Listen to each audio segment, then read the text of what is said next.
Oh, finalmente tornati con un altro match preview. Perché? Perché stasera si gioca a San Siro il big match, ovvero quello che l'anno scorso è stato un big match, perché è avvenuto 4 volte, insomma. Partita tra Milan e Napoli, stasera 20:45 a San Siro, dopo le 4 sfide dell'anno scorso e dopo quella d'andata in cui ci siamo fatti rimontare come dei polli, lo dico e lo dico di nuovo.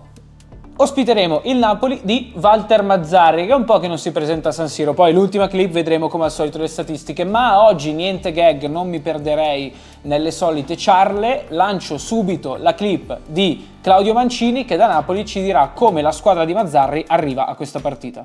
In casa Napoli è stata la settimana della conferenza stampa di Aurelio De Laurentiis, ha parlato di Spalletti, di Garcia, di Zilischi, ma ora bisogna concentrarsi sulla partita contro il Milan, quella che poi lo scorso anno destabilizzò un po' il presidente, il 4-0 al Maradona con i rossoneri e poi l'uscita dalla Champions League, quella che poi spinse De Laurentiis, come ha ammesso, a voler prolungare, a riscattare quel che era il contratto di Luciano Spalletti per un'altra stagione. Quest'anno tutt'altro Napoli, chiaramente con Walter Mazzarri, si presenterà ancora con Gollini in porta, ci sarà lo squalificato Mario Rui, dunque Mazzocchi a sinistra, Di Lorenzo a destra, ritorna Nathan ma non dal titolare, ci saranno ancora Ostigard e Juan Jesus. A centrocampo Zilischi, promesso all'Inter, resterà ancora out, sempre Cajuste con Anghissà e Lobotka, e poi davanti Kvara, che è tornato al super gol nell'ultima contro il Verona in extremis, a fianco a lui ci sarà Simeone, preferito ancora Raspadori, a destra probabilmente Politano, ma occhio anche a Ngong, che ha segnato anche nell'ultima. Politano non stava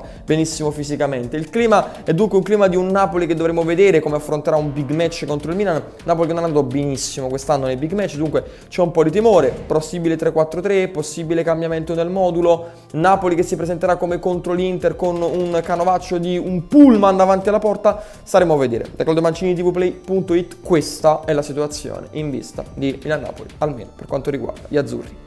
Ringraziamo, come è successo per la partita d'andata che non è andata benissimo, Claudio Mancini. Veniamo adesso alle questioni di casa Milan, ovvero alle scelte di Stefano Pioli, che per una delle rare volte in questa stagione, forse la prima, anzi sicuramente la prima, deve fare a meno di Tijani Reinders. Lo andiamo a chiedere come sempre al direttore Simone Cristaups. Tra l'altro andremo a disturbarlo, se lo vedete è assorto nel suo lavoro totale. No, via, torno indietro. Lo chiederemo a lui. Se venite verso di me vi faccio anche un piccolo spoiler, e lo spoiler è questo qui. Ciao Davide e buongiorno a tutti. Grazie ancora una volta per avermi relegato nel minuto più noioso palesemente del preview, ovvero la formazione del Milan, che non cambia ancora una volta se non per lo squalificato di turno, ovvero Tijani Reinders, che ha preso il giallo nell'ultima partita e quindi squalificato, e quindi l'11° dei 10 invece che ancora resistono e combattono e lottano insieme a noi per essere ancora una volta i titolari del Milan. Mike Magnani in porta, Davide Calabria a destra, Teo Hernandez a sinistra. In mezzo ci sono come al solito Gabbia e Kier, anche se è lì per tornare almeno Malik Ciao. Davanti a loro vince il ballottaggio, ovvero il posto di Tijani Reinders, Isma Benasser, o meglio dovrei dire Yacine Adli, perché in realtà Ismael Benasser il posto ce l'avrebbe già, e quindi il posto di fianco all'ipotetico Reinders era di Benasser e il posto di Reinders lo vince Adli e non quindi Yunus Musa. Ergo, dopo tutto questo giro di parole, la coppia è Benasser-Adli. Davanti a loro i soliti 4, ovvero Loftus-Cheek, destra Pulisic, sinistra Leao, davanti Olivier Giroud. Linea nuovo a te. Eccoci tornati all'angolo pronostici, lo dico perché siamo seduti in un tavolo e chiaramente facciamo angolo. Prima di presentarvi l'ospite però vi faccio vedere lo score della settimana scorsa, caro Morgan, perché ho letteralmente distrutto il buon Giacomo Mirandola prendendo tutti i pronostici tranne uno, quello di Torino Salernitana.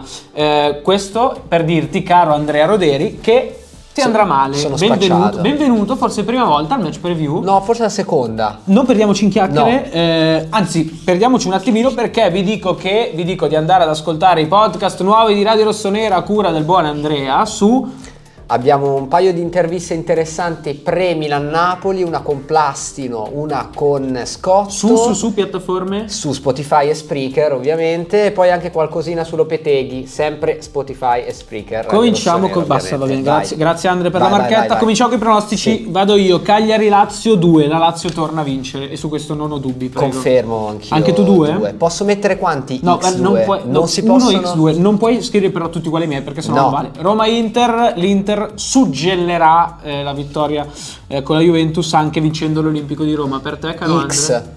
Ah, ti lanci? Mi lancio Big sull'X. match. Sì. Sassuolo-Torino.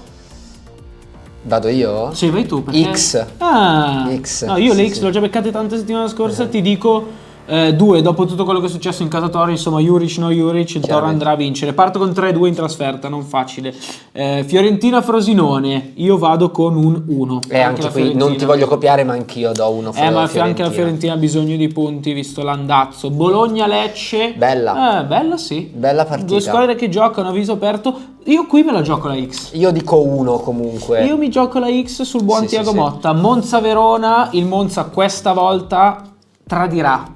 E il Verona, secondo me, a Monza va a fare il colpaccio. Sono d'accordo, perché il Verona è da un po' che rischia di vincere le partite e questa volta ce la fa. Questo è il più difficile, ma tu mi stai copiando letteralmente. Genoa-Atalanta non c'è possibilità per il Genoa di vincere questa partita, ma neanche di pareggiarla. Solo perché devo dire una cosa diversa da te. Milan-Napoli, per scelta editoriale vi confermo che non andremo a pronosticarla, visto che potrebbe portare male. Certo. Juventus-Udinese, io qua mi gioco l'1, però metto sempre il solito Pepe e metto anche il no gol, quindi segna solo la Juventus. Juventus-Udinese 2. Non è vero. Questa è chiaramente l'ultima volta che lo vedrete perché i pronostici suoi sono tremendi. Ve li faccio vedere brevemente grazie all'aiuto del sempre ottimo Morgan e vi mando alla prossima clip, che credo sia l'ultima. Ciao. L'immancabile clip sulle statistiche che vi dico io, chiaramente, perché sono qui, perché ho lo spazio in parte, insomma, lo vedete sempre il preview, lasciate sempre like, lo guardate in tantissimi, infatti io vi ringrazio immensamente di questa cosa, perché so che il format sta piacendo, questa cosa mi fa un piacere immenso. Ricordate di lasciare like, lasciarmi un commento, che è un sacco che non vi leggo, tra l'altro, anche i vostri commenti, quindi commentate se volete che ve li leggo alla prossima, e iscrivetevi al canale per supportarci, insomma, in tutto quello che facciamo. Un mi piace veramente per noi vale tantissimo, un'iscrizione anche, quindi grazie a chi l'ha già fatto e a chi lo farà, ma grazie anche a chi non lo farà. Partiamo perché fatemi prendere fiato, perché sarà il 174esimo scontro nella storia tra Milan e Napoli in tutte le competizioni, e il bilancio conta 69 vittorie del Milan, 69 come il numero di maglia di Angelino, nuovo acquisto della Roma, 54 pareggi, 51 vittorie del Napoli. Curioso il fatto che in circa un anno, più o meno 400 giorni,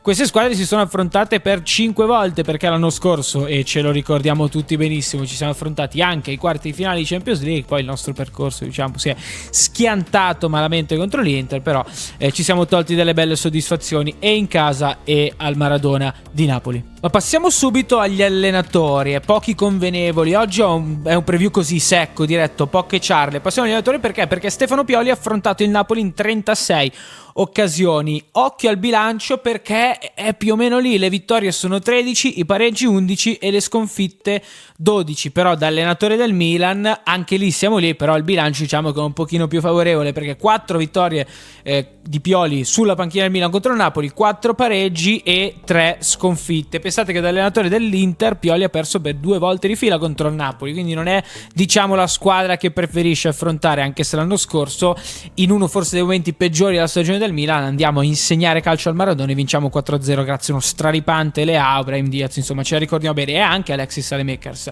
Mazzarri ha affrontato il Milan tante volte in carriera, 26, 7 vittorie, 7 pareggi e 12 sconfitte. È stata una sconfitta anche l'ultima volta, l'ultimo precedente di Walter Mazzarri contro il Milan era il 2022, marzo del 2022. Andammo a vincere a Cagliari con un grandissimo gol di Ismael Bennacer, uno di quei gol, uno di quei mattoni del muro che poi costruì lo scudetto 2021-2022. L'ultimo giocatore italiano con la maglia del Milan a segnare contro il Napoli è stato Jack Bonaventura. Ve lo ricordate quel gol? Se ve lo ricordate scrivetemi nei commenti il risultato di quella partita, non perché io non me lo ricordo ma perché vi voglio testare.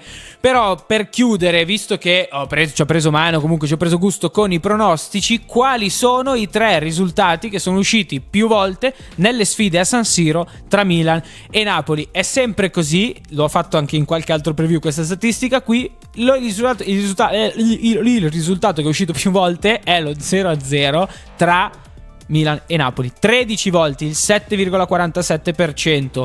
Anche l'1-1 è uscito 10 volte, 5,75%, e l'1-0 7 volte, 4,02% delle volte. Quindi se volete buttare qualche nocciolina, chiamiamole così, sul risultato fisso, questi 3, le statistiche, parlano chiaro. Io vi saluto, vi ringrazio di aver visto anche questo match preview, vi ricordo il like e tutto perché veramente a me fa personalmente piacere, ma ci dà una mano come radio a portarvi sempre un contenuto di qualità e di livello, nonostante il mio preview non sia né di qualità né di livello. Io vi saluto, vi auguro una buona partita, una buona domenica e ci vediamo settimana prossima.